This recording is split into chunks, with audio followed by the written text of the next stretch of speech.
Chapter 4, Sharie. Sharie had long eyelash. She weighed only 49 pounds. She always wore a big red and blue overcoat with a hood. The overcoat weighed 35 pounds. The red part weighed 15 pounds.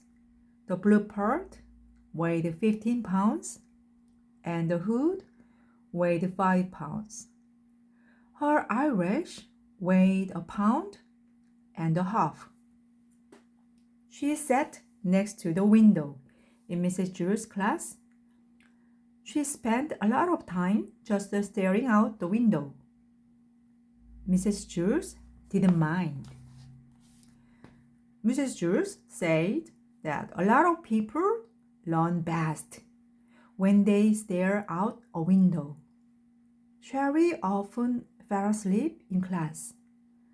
Mrs. Jules didn't mind that either. She said that a lot of people do their best learning when they are asleep. Sharie spent all of her time either looking out the window or sleeping. Mrs. Jules thought she was the best student in the class. One afternoon, it was very hot. All of the windows were open, yet Sharie still wore her red and blue overcoat. The heat made her very tired. Mrs. Jules was teaching arithmetic.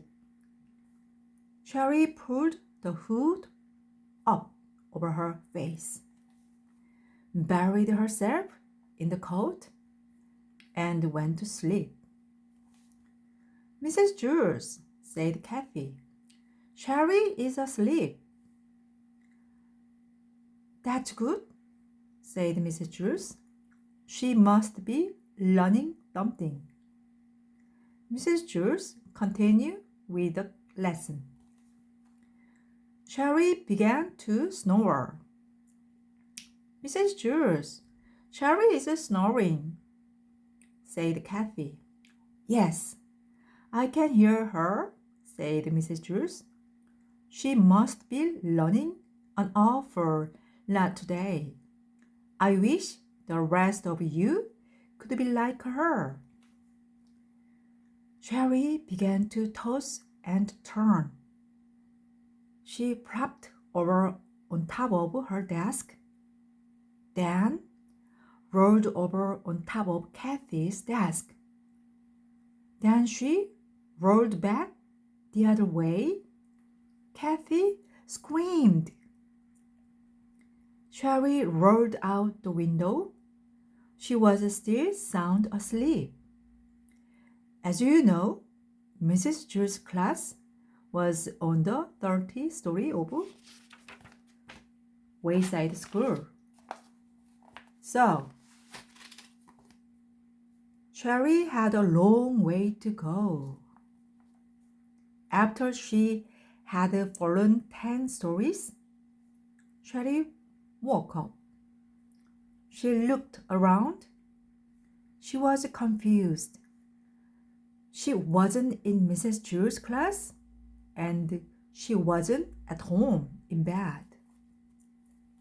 She couldn't figure out where she was. She yawned, pulled the hood back over her eyes, and went back to sleep. By that time, she had fallen another 10 stories. Wayside School had an exceptionally large playground. Louis, the yard teacher, was way over on the other side of it when he happened to see Sharie fall out the window. She ducked under the volleyball net, hustled past the kickball field, hopped over the hopscotch court, climbed through the monkey bars, sped across the grass, and caught Sharie just before she hit the ground. The people in Mrs. Jules' class cheered. Sharie woke up in Louis' arms. "Darn it, Louis," she said. "What did you go and wake me up for?" "I'm sorry, Sharie," said Louis. I'm sorry, Sharie repeated. "Is that all you can say?" "I was having a wonderful dream until you woke me up." "You are always bothering me, Louis. I can't stand it." She laughed and hugged him around the neck. Louis carried her back up 30 flights of stairs to Mrs. Jules' room. That evening, when Sharie went to bed, she was unable to fall asleep. She just wasn't tired. Thank you very much.